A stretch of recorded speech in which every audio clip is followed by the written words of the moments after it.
Et salut tout le monde, j'espère que vous allez bien.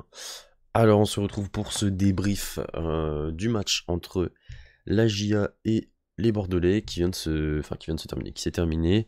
Il y a eu 3-1 pour la GIA. On va parler du match, mes tops, mes flops, même s'il n'y aura pas beaucoup de tops, même pas du tout. Et on verra aussi un petit peu ce qui n'a pas été, parce que y a pas beaucoup de choses qui ont été, même s'il y a eu un petit peu de mieux quand même, on va en parler. En tout cas les gars, je voulais juste vous dire que j'ai pas fait le débrief du match en Coupe de France, parce que tout simplement j'étais très agacé, et je me sentais pas du tout de faire une vidéo. En plus j'étais un peu fatigué, donc vraiment la vidéo n'allait pas être qualitative. Voilà, je pensais que c'est pas une bonne idée de faire la vidéo. Et puis voilà. Bon, écoutez, en tout cas, tout le monde, tous les Bordelais savent ce qu'on en pense tous, que c'était un bon match de merde et qu'on mérite pas la qualification. Enfin bref, en tout cas, il va falloir très rapidement se mettre en selle, parce que là, on va revenir sur le match de ce soir. Avec, voilà, j'étais à la salle, mais j'ai quand même regardé le match. J'avais le match à côté. On a vu Bordeaux qui jouait, qui est bien rentré dans ce match, qui mettait beaucoup d'intensité au début. En fait, on a une équipe de Bordeaux qui joue à mi-temps, qui joue bien 10 minutes, et puis pendant 10 minutes c'est une catastrophe, ils prennent l'eau, et puis après, pendant 15 minutes c'est mieux, après c'est un tout petit peu mieux, après c'est un peu moins bien. En fait, c'est jamais constant, et depuis le début de la saison, c'est comme ça. Et bah écoutez, je pense qu'on manque très clairement de caractère dans cette équipe. Je vais le dire, on manque de caractère, on n'a pas de joueur de caractère. Il manque voilà, ce joueur au milieu de terrain qui va casser les passes, ce joueur qui va s'imposer en défense. Marcelin qui nous a encore fait une performance dégueulasse. Dégueulasse.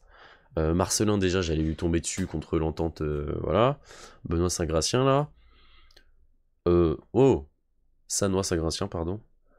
Au bout d'un moment, Marcelin va falloir se réveiller, parce qu'en plus Gregersen a été vendu. Donc il est parti au States.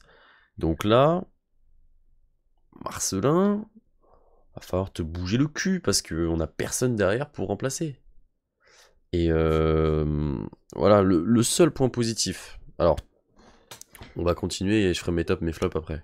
Mais là, le seul point positif que je vais relever, c'est que Bordeaux a su se créer des occasions, a su, dans certaines, je dis bien dans certaines situations, donner un petit peu plus de rythme, mais c'est pas suffisant.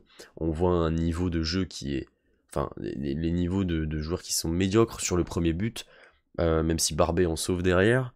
Sur le premier but, le placement de Barbet, la relance de Barbet, même si Barbet, depuis le début de la saison, c'est l'un des mecs, et l'un des très peu de mecs que nous avons qui tient la baraque. Je suis désolé, là je vais lui tomber dessus pour ce premier but, mais ce premier but, il est clairement pour lui. Et aussi pour Marcelin. Donc, on a des problèmes. On a des problèmes aussi sur les côtés. Ça passe trop sur les côtés. Soit Nsimba est trop haut, soit Michelin il se fait passer. C'est pas possible. C'est pas possible. Les attaquants sur les côtés, que ça soit Ellis ou Livolan. Livolan, il y avait un petit peu de mieux, mais c'était toujours pas ça. Ellis, il a fait ce qu'il pouvait, mais bon, il y avait encore beaucoup trop de déchets. Ils sont trop hauts, ce qui fait qu'on est trop déséquilibré. Et là, au CERD, ils avaient un nombre incalculable de situations, et on aurait pu en prendre 5. Et là, on n'en prend que 3 ce soir. On aurait pu en prendre 5, même si je trouve, encore une fois, la victoire d'Auxerre est méritée pour Auxerre. Mais Bordeaux n'a pas montré que du négatif. Là, on relève le négatif parce que, encore une fois, c'est une défaite. On est à 3 points de la relégation. Mais bon, il y a un petit peu de mieux dans le jeu. Est-ce que c'est bien, est-ce que c'est pas bien, j'en sais rien. Mais en tout cas, est-ce qu'on peut faire un... Moi, je demande à voir un Bordeaux pendant 90 minutes, avoir le niveau de jeu qu'ils ont eu pendant les 10 premières minutes du match. Est-ce que c'est trop demandé? Est-ce que c'est trop demandé de demander à des joueurs professionnels de savoir jouer au foot? Je sais pas. En tout cas, on revient un partout grâce à VP. VP qui marque. D'ailleurs, c'est la seule fois qu'on le verra du match parce qu'il était très fantomatique. Au milieu de terrain, Pedro Diaz n'a pas été bon. Donc déjà que c'est parfois l'un des seuls à être bon. Ignatenko était très moyen aussi. Donc déjà le milieu de terrain fait pas l'affaire. On perd la bataille du milieu. Ah, derrière on prend valise. 3-1 c'est quand même beaucoup. On prend énormément de buts. Et défensivement va falloir faire quelque chose. Va falloir faire quelque chose. Parce que Marcelin, les passes en retrait dégueulasses, les prises de décision, dans les duels aériens, le mec il fait 4 mètres, il se fait bouger par Hein qui fait 1m60. Enfin, c'est pas possible, c'est pas possible. Et encore une fois, Marcelin, je sais pas ce qu'il lui faut, mais il faut qu'il se bouge, le mec. Il faut qu'il se bouge, parce que là, il a pas le niveau, il a clairement pas le niveau. Au milieu, Weisbeck a tenté des choses, mais il n'était pas dedans. Très clairement, il n'était pas dedans ce soir. On a parlé d'un petit peu tous les joueurs, donc je pense qu'on peut passer au top et au flop. Même si, bon, je reviens sur ce troisième but. On prend le deuxième but en rentrant des vestiaires sur un CSC de Ignatenko. Bon, la communication, compliquée, on sait pas. Le stade, il y a beaucoup de bruit, j'en sais rien. En attendant, c'est pas normal d'encaisser si vite. Et à la fin de match, bon bah ils ont décroché, du coup ils ont mangé un but sur une tête de Hayé, qui nous a mis un doublé d'ailleurs ce soir, avec une équipe d'Auxerre qui a maîtrisé son sujet, encore une fois, la victoire est méritée, il n'y a rien à dire, mais moi ce qui m'importe c'est les Girondins. Et là, on se retrouve avec une équipe qui manque encore une fois de caractère, qui manque de leader, qui manque de mecs au milieu, ou alors qui viennent casser des lignes, comme la passe de Nsimba pour le but, enfin sur l'e-volant, qui ensuite va centrer. Il casse toute une ligne, et c'est ça qui nous manque.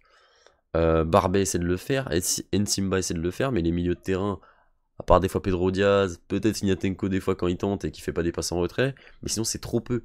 On casse pas assez de lignes. Des fois on pourrait plus se projeter vers l'avant, on a des situations où on pourrait mieux les jouer, on les joue super mal.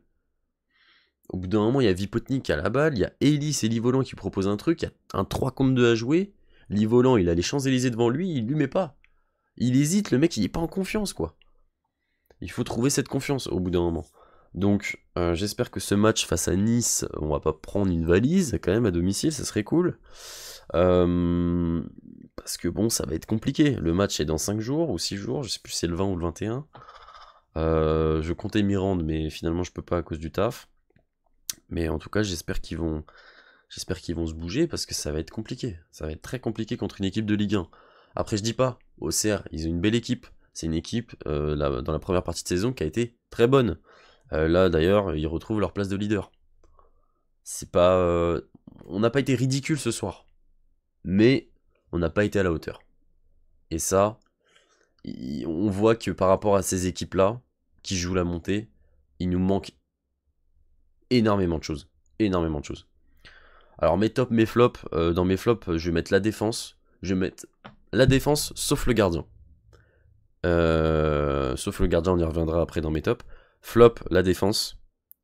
Et le manque de peps. Le manque de... Le fait de... Ils se projettent pas vers l'avant. Que ça soit les milieux, donc... Ouais, mais mes flops, j'étais très déçu. Bah, Marcelin. Bah, en fait, je vais mettre toute la défense. Et Pedro Diaz, j'étais un peu déçu. Un peu déçu, même si c'était loin d'être le pire. Encore une fois, c'est vache de mettre Pedro Diaz parce qu'il est très bon et dès qu'il est un peu moins bon, on lui tombe dessus. Mais je sais que c'est parce qu'il peut mieux faire. Les autres, au moins, ils font ce qu'ils peuvent. Livolan, voilà. Malheureusement, bon, bah, Livolan, je pourrais le mettre à chaque match hein, dans les flops. Mais bon. Et en top, bah, je pense que je vais mettre qu'un seul joueur en top. Ça va être Johnson, qui pour moi a tenu la baraque. Un gardien qui s'est joué au pied, c'est important. Et puis un gardien qui a tenu la baraque sur les 3 buts, il peut pas grand chose. Voilà, il a fait son match, il a été solide. Donc voilà les gars, écoutez, n'hésitez pas à me dire ce que vous en pensez en commentaire. Moi je reprends les vidéos sur cette chaîne, donc déjà ça me fait plaisir, même si c'est sur une défaite. Et puis bah écoutez, voilà, on se retrouve très prochainement pour le futur match des Girondins contre Nice. On espère la qualif, même si ça va être très compliqué.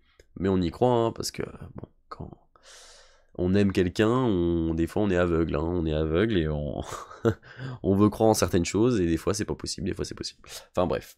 Allez, je vous souhaite à tous une bonne soirée, une bonne semaine à ceux qui taffent, et puis voilà. Allez, salut tout le monde, prenez soin de vous.